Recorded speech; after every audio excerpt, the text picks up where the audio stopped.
So I was determined to paddle down Crooked Creek into West Bay, just outside of Panama City Beach. And I started off at a boat landing on the creek, basically a river, and paddled down about a mile and a half, 2 miles down to the bay and went fishing.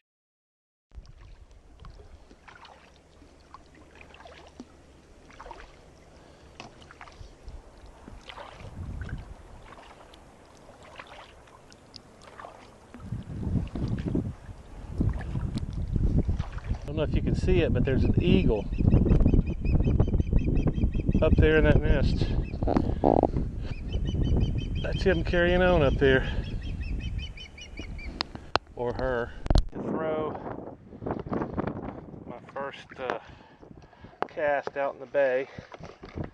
I threw a few coming in with a little freshwater jig I had on there.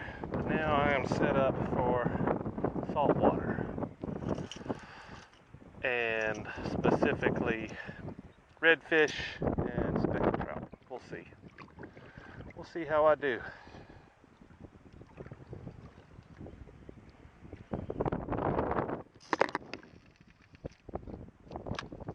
I'm paddling back up the river. I'm a little tired. Been out here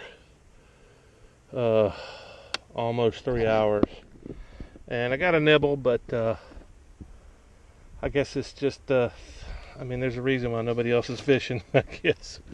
And it's not just that I suck.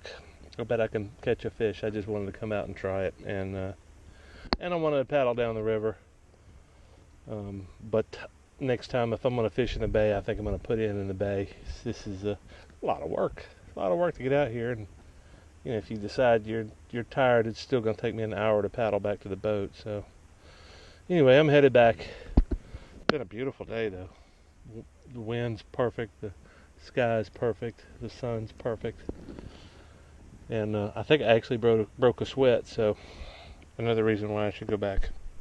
Here's the story. I'm paddling back up the river. I haven't been off the bay. It's probably less than a half a mile, maybe a mile from here. And I stopped, pulled out a bottle of water, started paddling back up. And I kept hearing rushing water behind the boat, and I'm thinking, okay, something's dragging. I'm thinking maybe the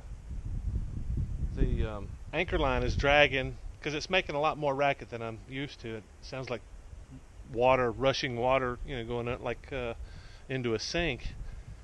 And it just kept getting worse and worse, and I'm thinking, oh man. And I look behind me, and the stern is the stern is in the water. The little box, the little storage compartment was underwater, and I'm thinking, oh man, I've got a leak bad. And everything's going through my head. Did I punch a hole in the boat? How did I freaking do that? Then I realized these things are so leaky, I guess. It started filling up with water, and once it started filling up with water, the stern sank, and it just kept filling up with water. And by the time I realized what was going on, the boat the rear of the hatch right here went underwater, and the boat was underwater in 10 seconds once I realized what was going on. And so luckily I was, you know, close enough to a shore bank. It was basically that grass over there, which is I mean, it's muddy grass, and it's you can't stand in it. You sink down to your knees in the mud, and that's exactly what I did. And I tried to empty most of the water out, and I'm thinking, man, I'd be in trouble if I was out there in the Gulf and you know, the boat sank. I can't get up. I can't flip the boat over. I've got all that crap inside anyway.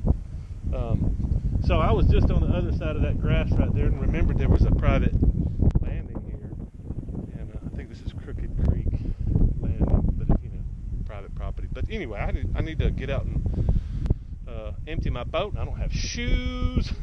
The grass over here is like needle grass. I don't know what it is, but you poke your hands on it, man, it hurts. I mean, I don't know if it'll poke your skin, go through your skin, but it's painful.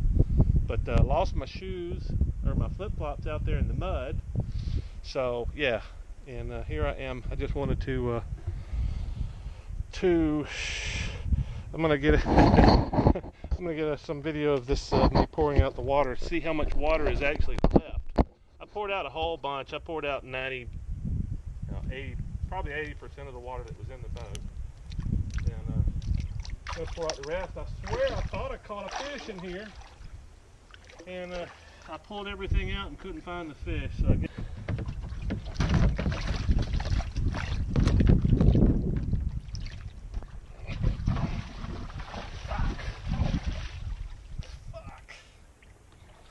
really need shoes because of all these damn oyster shells. And if you got tender feet like me, man, oh shit, that hurts. It actually cut my foot.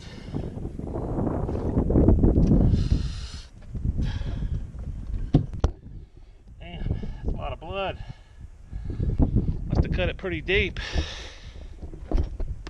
Yep. That's why you need shoes, boys and girls. All those damn oyster shells that are embedded in the daggum thing. I stepped on one of them and then I just kind of wandered off and stepped on the rest of them.